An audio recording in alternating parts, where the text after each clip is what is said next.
নীল আইল্যান্ডের ভরতপুর বিচে আমরা গ্লাস বটম করতে গিয়েছিলাম, যেখানে গ্লাসের মধ্য থেকে নিচের যে কোরালগুলো রয়েছে, ফিশগুলো রয়েছে, সেগুলো দেখতে পাবো। কিন্তু ওয়েদার এতটাই খারাপ ছিল, তেমনভাবে কিছু দেখা যায়নি। এই ভরতপুর বিচটা বেশ সুন্দর, আর যেখানে বোটিংগুলো হয় তার যাওয়ার রাস্তাটা আরও সুন্দর।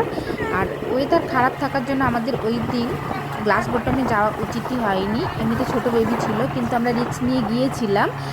যাওয়ার পরে বুঝতে পেরেছি কি অবস্থা হয়। তারপরে আমরা একটু গিয়েই চলে এসেছি।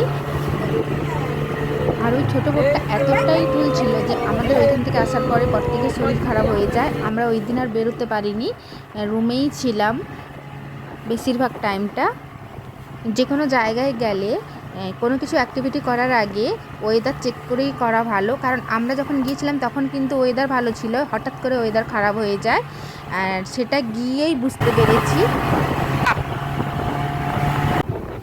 এই গ্লাস দিয়েই নিচের কোরাল ফিশ দেখা যাচ্ছে, কিন্তু ওয়েদার খারাপ ছিল তার জন্য কোনো ফিশ তো আসেইনি, আর সেইভাবে কোরালও দেখতে পাইনি। বোট খুবই দুলছিল।